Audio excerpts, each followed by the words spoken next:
সর্বশেষ যে লোকটা জান্নাতে যাবে তাকে আল্লাহ তাআলা জাহান্নামের আগুনে পোড়াতে পোড়াতে ছাই বানিয়ে ফেলবে। আল্লাহ বলবেন, জিব্রাইল যাও একটু দেখো, একটা মাত্র সেজদা দিয়েছে আমাকে, এরকম কাউরে পাওয়া যায় কিনা। খুঁজে খুঁজে কাউরে পাবে না। আল্লাহ বললেন আবার দেখো, খুঁজে খুঁজে একজনকে পাবে, সামান্য ইমানের ছিটে ফোঁটা তার অন্তরে ছিল।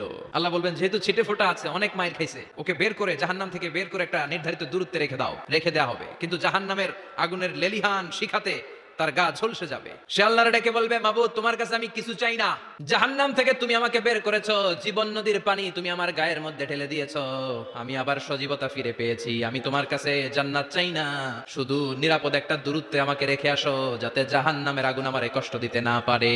আল্লাহ জিব্রাইলকে বলবেন যাও এমন দূরত্বে রাখো যাতে জাহান্নামের আগুন ওরে কষ্ট না দেয়, রেখে আসা হবে। অনেকদিন সে ওখানে আনন্দে থাকবে, আল্লাহ শুকরিয়া করবে, সে মনে মনে বলবে বেঁচে গিয়েছি আমি। অনেকদিন থাকার পরে মনে মনে ভাববে বাইসা তো গেছি, কিন্তু নতুন করে একটু ট্রাই করে দেখি। আল্লাহ আগেই বলে রাখে আমি কিন্তু জান্নাতে যেতে চাই না। আল্লাহ বলবেন কি চাও? সে বলবে আল্লাহ তোমার জান্নাতটা তুমি কত সুন্দর করে বানিয়েছো, আমি একটা নজর শুধু দেখতে চাই, জান্নাতের দরজার সামনে নিয়ে যদি আমারে বসিয়ে রাখো দ্যাটস ইনাফ। আল্লাহ বললেন তুই না ওয়াদা করেছিস? সে বলবে আল্লাহ আমারে হতভাগা বানাইয়া তোমার কি লাভ? সুবহানাল্লাহ পড়ে, আমারে তুমি হতভাগা বানিও না। আল্লাহ বলে ঠিক আছে, আবার সিগনেচার কর যে জান্নাতের দরজার সামনে বসিয়ে দিলে আর কিছু চাবি না। সে সিগনেচার করে বলে আমি চাবো না।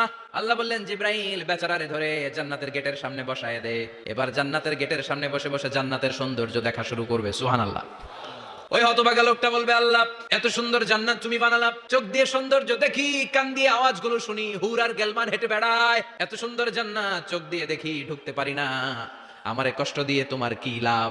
ও আল্লাহ আমারে তুমি মাফ করে দাও, জান্নাতের চিপার মধ্যে এক কর্নারে তুমি একটু আমারে জায়গা করে দাও। আল্লাহ বলবেন ওয়াই হাক ইবনা আদম, তোর ধ্বংস হোক হে আদম জাত, মা আগদারাকা, তোর চেয়ে বড় গাদ্দার আমি আমার সৃষ্টিকুলে কাউরে দেখি নাই, কারণ তুই আমার সাথে চুক্তি করিস আর চুক্তি ভঙ্গ করিস। আল্লাহর রহমতের দরিয়ায় তখন জোশ খেলে যাবে, ওর আকুতি মিনতি চাহনি আল্লাহর রহমতের দরিয়ার মধ্যে জোশ লাগিয়ে দিবে, আল্লাহর দয়া হয়ে যাবে, মায়া হয়ে যাবে।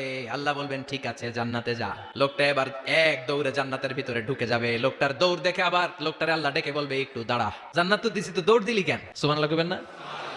লোকটি বলবে আল্লাহ প্ল্যান তো আমি কম করি নাই, এত চেষ্টার ফলে আমি আসতে পারছি, আবার যদি তুমি বাইর করে দাও, এই জন্য এক দৌড়ে এমন চিপার মধ্যে লুকামো যাতে তুমি আমার না দেখো। আবার আল্লাহর রহমতের দরিয়ায় জোশ খেলে যাবে, আল্লাহ কাছে ডাকবে, কাছে আয়, ও গোলাম তোর কি মনে চায় আমারে বল, আজকে তুই চাইতে থাক, আমি দিতে দিতে তোর মনের সব আশা পূরণ করে দেব।